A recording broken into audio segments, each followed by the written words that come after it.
All right, we've heard so much about the public option. It's been a big sticking point in the health care debate, and it got rejected today by the Senate's Finance Committee. For what that means for President Obama's health care overhaul, we go to Washington, D.C. right now, and our very own Kristen Jensen standing by. Kristen, thanks for joining us. What does this mean that the public option was axed? I mean, is it all over for that? Certainly not all over, Matt. The Senate Finance panel was always going to be the toughest audience for this. Chuck Schumer told us that when we asked him last week. But the main thing is what's going to happen on the Senate floor. Now, Max Baucus today, he's the chairman of the Senate Finance panel. He's a Montana Democrat, and he said the reason he was voting against it was he didn't think that there were 60 votes. He said at the moment. From what we can tell, there aren't 60 votes. There are probably more than 50, though, so it kind of depends on how the Senate leaders decide to structure this and how they decide to go forward.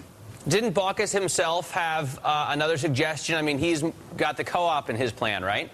That's right. He opted to go with nonprofit cooperatives instead of a public option. This is something he thought that more Republicans could get on board with. Certainly some of the more conservative Democrats have supported it. Kent Conrad, another member of the panel who actually voted against the public option today, is also a big proponent of this. So that is what he wants to bring out of the committee. They'll then have to combine their work with the Senate Health Committee, which does have a public option, and so they'll have to combine that and kind of wrestle it out, see what's going to be in the combined legislation for the Senate. And, of course, that's not all that's going on. What's going on in the House here? Well, in the House, the public option is very much alive, Matt. The main issue there is how it's going to function. House leaders are talking about whether that public option should get to peg its rates to Medicare, so basically pay lower levels to healthcare providers, or whether they should have to negotiate rates just like private insurers do. That's kind of the big battle.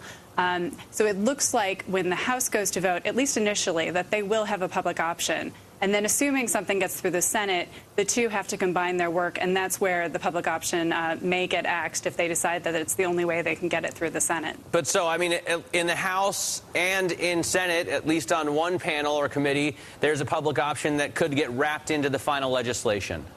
That's right, and there are certainly a lot of Democrats that are very supportive of this. Chuck Schumer today said we're going to keep at it until we win. And Jay Rockefeller, who's a Democrat from West Virginia, said that the public option is on the march. He said it's gaining more support, so we'll see. How about the president? I mean, he was behind the public option for a while and then looked to waver a bit when he was giving a speech in Colorado. What's the administration's current take? Right. Well, the administration has tried to walk a very careful line here.